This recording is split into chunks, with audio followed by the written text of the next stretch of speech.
On Christmas night, U.S. warships unleashed Tomahawk cruise missiles toward northern Nigeria, a show of force ordered by President Donald Trump. But within hours, troubling signs emerged. Up to a quarter of those missiles never detonated. At least 3, possibly 4 Raytheon-made Tomahawks failed to explode after impact. An estimated $6 million worth of precision weapons reduced to unexploded wreckage. Open-source investigators now say the debris matches BGM-109 Tomahawk warheads, confirming the failures were real. Why did they fail? Old stockpiles? Electronic interference? Navigation errors? Or something far more uncomfortable?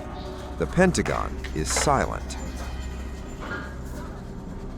It was a little past 10 p.m. when the incident occurred. I was on the street when I suddenly heard a loud sound, gabwah, followed by the noise of stones scattering in different directions. At first, we were confused about what had happened, so we ran toward the area to find out.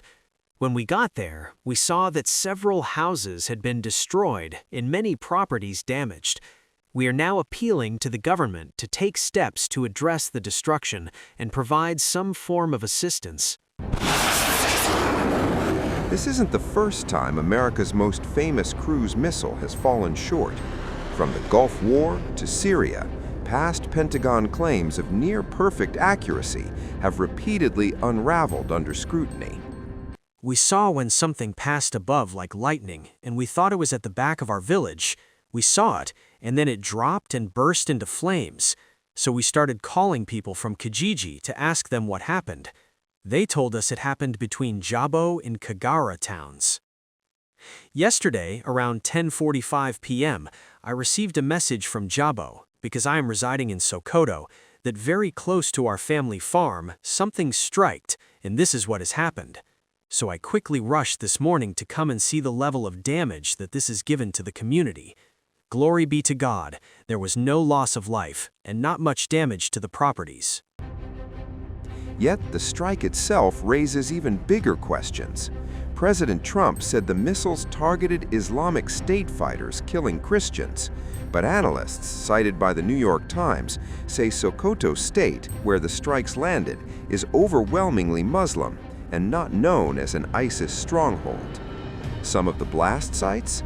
Fields, farm huts, the outskirts of towns with no known terror camps. The role the Nigerian plays is intelligence sharing. When something is said to be a joint operation, my understanding is that it involves investigation, surveillance, intelligence sharing, and the final stage of the operation itself. And all of these processes were conducted alongside with the Nigerian counterpart. And then, of course, the result was the strike that we saw yesterday. There was a communication before the strike between the Foreign Secretary of the United States, Marco Rubio, and the Foreign Affairs Minister of Nigeria. And shortly after the conduct of the strike, there was also a phone call and a communication to that effect. This is in spite of the fact that our Defense Ministry, as well as the Department of War, have been in collaboration and communication long before now. And we are hoping that this is not an operation that will end now, but it will be part of the ongoing operations that will put an end to this terrorism in Nigeria. Well, this comes down to the issue of the laws and what the law permits in each state. I'm sure that the American government have jurisdictional power over operation against ISIS and their ancillaries around the world. They may not have specific authorization by the Congress to fight terrorist organizations that are not designated as such. In Nigeria, both the Lakurawa, the Boko Haram, and the ancillaries have been designated as terrorist organizations. Therefore, we consider them all as part of the act of terrorism against the state. So I believe that that's the understanding that the American government had. But this is sketchy, right? In the coming days or hours, we're going to have more intelligence and more report about exact target, whether it were the members of the ISIS or were the members of Lakurawa or the members of the bandit. So, but whether ISIS, Lakurawa, or bandit, they are all terrorists. Well, we made that clear from the beginning. And I think that our collaboration now is on the basis of disagree to agree. So what I mean by disagree to agree is that, one, we both disagree on one thing. They believe it is a targeted killing of Christians, and we have maintained the position, which is backed up by data, that there is no targeting of a particular religion, because evidence and data show that all people of all faith in Nigeria, and even those who have not identified with faith, have become victims. Even the operations in the northwestern Nigeria, most of the casualties there are Muslims. So we as a country know that there is no targeting of Christians, and that's why we maintain that it is a fight against those elements that are against the peace of our state, irrespective of their religious or ethnic background. But you can understand with America, they also want to speak to their demographics. And I believe that the statement of Donald Trump through Truth Social is communicating to the American society. And so that is the opinion that they hold, and they act on the basis of that. We also have the opinion that terrorism in Nigeria is not specifically targeting a tribe or a religion. And we know that because as a responsible government, we cannot afford to say or agree with the notion that it's a targeting of Christians when the evidence is showing otherwise. Otherwise, it will result in deeper and broader conflict in our geographical location.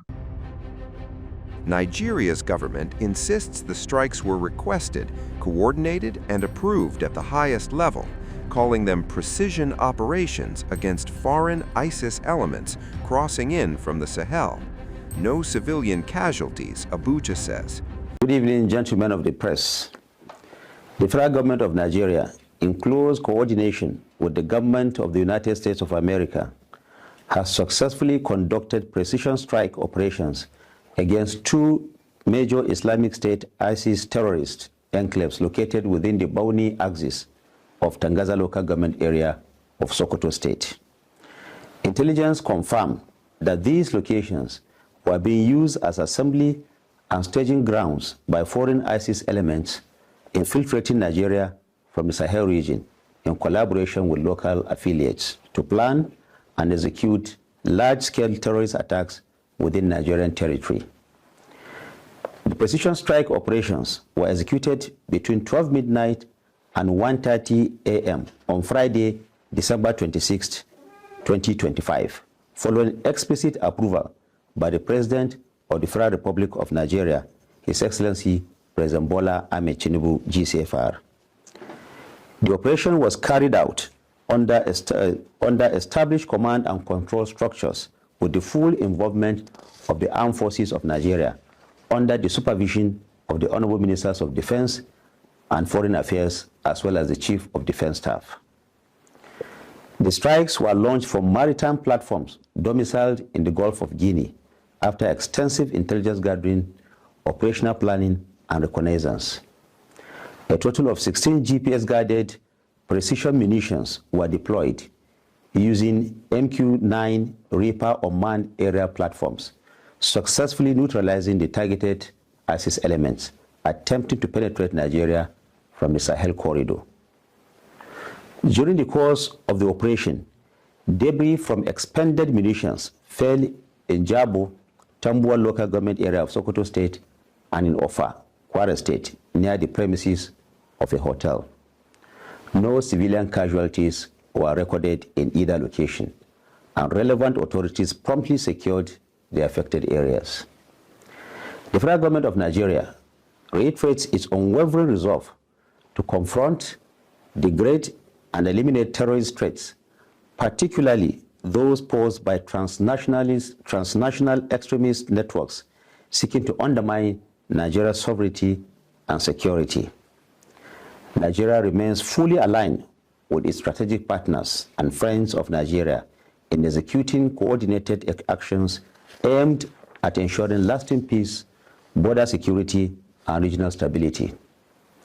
The federal government of Nigeria assures all Nigerians that it remains firmly in control of the national security architecture and is fully committed to the protection of lives and property.